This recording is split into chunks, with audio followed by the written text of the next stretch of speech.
चतुर्थी की पूजन में जो आप आखा दाना रखते हो, गेहूं वगैरह कुछ भी जो भी रखते हो, उसकी बड़ी महत्वता होती है महाराज। यहाँ तक कहा गया है, चतुर्थी की कथा तो आप लोग पढ़ते होंगे, जो लोग पढ़ते हैं उनको मालूम होगा। चतुर्थी की कथा में लिखा है,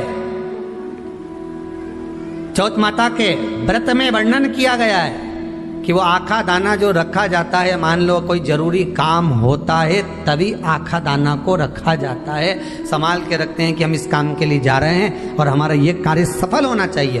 तो जिसने चतुर्थी का व्रत करा है, जिसने चंद्रदेव का पूजन करा, चतुर्थी का व्रत करा, वो गणेश जी से विनती करके वहां से 2-4 आखा दाना उठा ले, और जो व्यक्ति का काम अटक रहा है अपने ही घर का, पर दूसरे कुल को नहीं देना, अपने कुल के अंतर्गत जो काम अटक रहा है उसकी जेब में, उसके पल्लू में उस चीज को रख दिया जाए। तो चतुर्थी जो अगली आती है, जैसे आप महीने की करते हो तो महीने की, और आप जैसे करते हो कि 4 अलग बड़ी बड़ी चतुर्थी करते हो तो उसके अनुसार आपका कार्य सिद्ध होता ही है। उस आखे दाने का इतना महत्व होता है क्योंकि चतुर्थी का व्रत करने वाली माता जब व्रत करती है तो स्वयं चतुर्थी की कथा में लिखा हुआ है कि पार्वती जी गणेश जी से चतुर्थी की कथा बचवाती।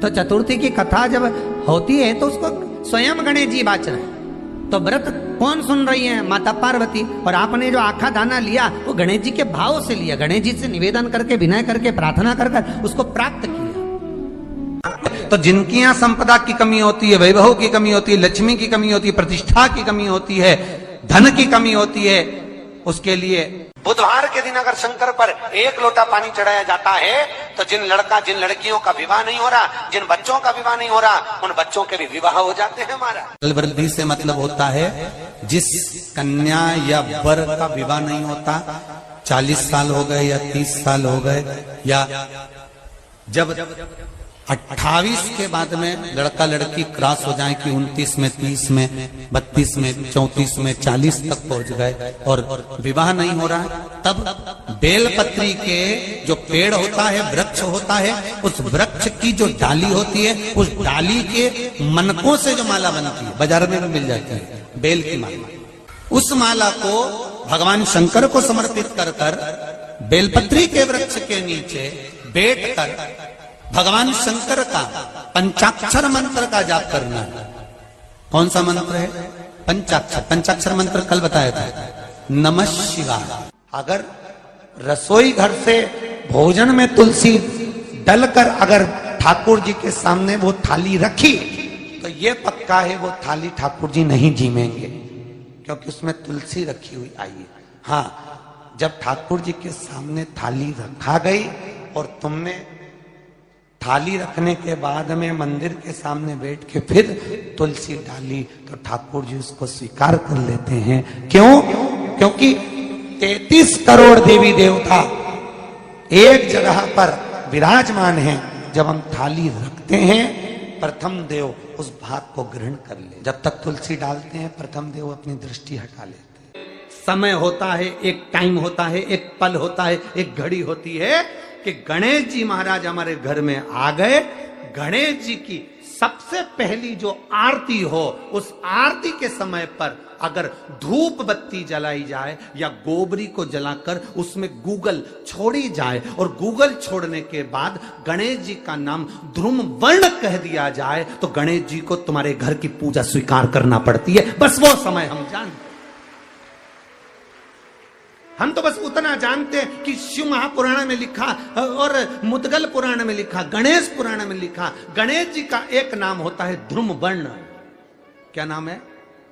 ध्रुम वर्ण गणेश जी का एक नाम होता है। जब हम धूप जलाकर और धूप लगाने के बाद में गणेश जी की सबसे पहली आरती करने के पहले अगर हम सबसे पहली आरती गणेश जी की कर रहे हो, अपने घर में स्थापना कर रहे हो, बिठा रहे हो, और तुम चाहते हो कि गणेश जी मेरे घर में आके मेरी पूजा को स्वीकार करें और जो मांगू मेरा गणेश मुझे दे 10 दिन के अंदर, तो पहला नाम लेकर पुकार लेना ध्रुम वर्ण विनायक, बैठो, बस काम हो गया। वो फिर ही होकर आता। सुंदर जोड़ी थी शंकर और पार्वती की, सही है कि गलत है? कभी नहीं झगड़ते थे। इसलिए पृथ्वी पर ना तो लक्ष्मी जी के व्रत हैं, ना ब्रह्माणी के व्रत हैं, ना इंद्राणी के व्रत हैं। अगर पूरी पृथ्वी पर सबसे ज्यादा व्रत किसके हैं? माता पार्वती। तीज का व्रत किसका? पार्वती का। चतुर्थी का व्रत किसका? पार्वती का। चौथ का व्रत किसका? पार्वती का। छठ का व्रत किसका? पार्वती का। जितने व्रत है सब माता पार्वती। गणेश जी मैया को प्रसन्न करने के लिए अष्ट रूप में धारण करते हैं। 8 रूप भगवान गणेश जी ने धारण किए। एक मयूरेश्वर गणेश, दूसरा सिद्धि विनायक, तीसरा बल्लालेश्वर, फिर वरद विनायक, फिर चिंतामणि, फिर गिरजात्मज, फिर भगवान गणेश विघ्नेश्वर अष्ट विनायक, फिर महागणपति। ऐसे गणेश जी के अष्ट नाम हुए। उस समय तिजोरी के अंदर जो गणेश की प्रतिमा रखी जाती है किस नाम से रखी जाती है? तो तिजोरी में हम जो गणेश की प्रतिमा रखते हैं वो वरद विनायक के नाम से रखते हैं। कौन सा गणेश? वरद। वरद विनायक के नाम से तिजोरी में गणेश रखते हैं। और वरद विनायक के नाम से गणेश जी तिजोरी में रखाते हैं। आपको कथा में कहा था घर में सीधी सूंड का गणेश और व्यापार व्यवसाय ऑफिस में उल्टी सूंड का गणेश होना चाहिए। वरद विनायक को तिजोरी में। जब मकान का गृह प्रवेश होता है तो गणेश जी की पूजन जो दरवाजे पर करी जाती है उसे सिद्धि विनायक गणेश कहते हैं। कौन सा गणेश? सिद्धि विनायक। जब हम घर में शुभ कार्य हो, बंदरवाल लगाएं, कोई दरवाजे पर शुभ लाभ लगाएं या स्वस्तिक बनाएं या माताएं दरवाजे पर रंगोली डाले तो उसी समय पर सिद्धि विनायक के नाम से रंगोली डालना चाहिए। तो घर में लक्ष्मी बढ़ती है, सिद्धता बढ़ती है। याद रखिए, कभी भी गणेश जी को, मिट्टी के गणेश जी लाते हो भादो महीने में, तो विसर्जन करो तो विसर्जन के समय पर 2 बिंदी, एक कंकु की एक हल्दी की, दीवार पर जरूर लगा देना चाहिए। क्यों? क्योंकि गणेश जी हमारे यहाँ आते हैं तो रिद्धि सिद्धि के साथ आते हैं। पर जब गणेश जी जाते हैं, अगर हम बिंदी नहीं लगाते हैं तो गणेश जी अपनी रिद्धि सिद्धि को साथ में लेकर चले जाते हैं। पति के साथ पत्नी वापिस चली जाती है। जब हम बिंदी लगाते हैं तो उसका मतलब होता है कि हमारे घर की बहू हमारे घर में रहे, बेटा भले भ्रमण के लिए जाए। तो गणेश जी जाते हैं, रिद्धि सिद्धि घर में रह जाती है। इसलिए रिद्धि सिद्धि को घर में रखने के लिए 2 बिंदी लगाना चाहिए, एक कुंकू की, एक हल्दी। रिद्धि सिद्धि। गणेश जी की प्रियता है दुर्वा। क्या प्रियता है? दुर्वा। कितनी दुर्वा गणेश जी को समर्पित करी जाती है? मात्र 5। कितनी? आज के जमाने में लोग गट्ठा बनाकर चढ़ा दें, वो अपनी जगह पर। 5 दुर्वा पंचम इंद्रियों को वश में करने के लिए और भगवान के 5 जो स्वरूप हैं उनको अपने भीतर उतारने के लिए 5 दुर्वा। और दुर्वा में भी 3 गांठ। जब दुर्वा समर्पित करी जाती है तो उसमें नीचे दुर्वा की डंडी पर गांठ रहती है, 3 छोटी छोटी गांठें होना चाहिए। चतुर्थी का जो व्रत करने वाली होती हैं, जो चतुर्थी का पूजन करने वाली होती हैं, उनके भीतर का एक भाव होता है कि जैसे ही शाम का समय आए चंद्रदेव का पूजन करें। चंद्र जब प्रकट हो जाए, कलश भर लिया, उसके नीचे आखा दाना रख दिया, चावल गेहूं जो भी आप रखते हो पूजन के लिए, ऊपर पात्र आदि रख दिया, जलाशय, फिर अपन ने घी का दिया लगाकर पूजन भी कर ली। तो जो चतुर्थी का पूजन करने वाली होती है, जो चतुर्थी का नियम व्रत धारण करने वाली होती हैं, बड़ी बड़ी चतुर्थियां करती हैं या उसका नियम धारण करती हैं, तो चतुर्थी का जो पूजन करती है वो किस चीज के लिए होता है? केवल संतान, पुत्र, परिवार, हमारा कुटुंब, हम जिस कुल में हैं, हमारा कुल वैभव की ओर बढ़े, संपदा की ओर बढ़े और उसकी आयु बढ़े, उसकी आयु बढ़े, वैभव बढ़े। बहुत ध्यान दीजिएगा महाराज। चतुर्थी की पूजन में जो आप आखा दाना रखते हो, गेहूं वगैरह कुछ भी जो रखते हो, उसकी बड़ी महत्वता होती है महाराज। यहां तक कहा गया है, चतुर्थी की कथा तो आप लोग पढ़ते होंगे, जो लोग पढ़ते हैं उनको मालूम होगा। चतुर्थी की कथा में लिखा है, चौथ माता के व्रत में वर्णन किया गया है कि वो आखा दाना जो रखा जाता है, मान लो कोई जरूरी काम होता है तभी आखा दाना को रखा जाता है। संभाल के रखते हैं कि हम इस काम के लिए जा रहे हैं और हमारा ये कार्य सफल होना चाहिए।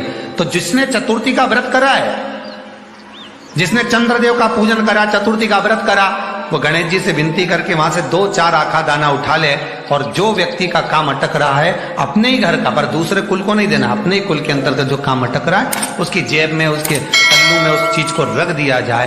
तो चतुर्थी जो अगली आती है, जैसे आप महीने की करते हो तो महीने की, और आप जैसे करते हो कि 4 अलग बड़ी बड़ी चतुर्थी करते हो तो उसके अनुसार आपका कार्य सिद्ध होता ही है। उस आखे दाने का इतना महत्व होता है क्योंकि चतुर्थी का व्रत करने वाली माता जब व्रत करती है तो स्वयं चतुर्थी की कथा में लिखा हुआ है कि पार्वती जी गणेश जी से चतुर्थी की कथा बचवाती।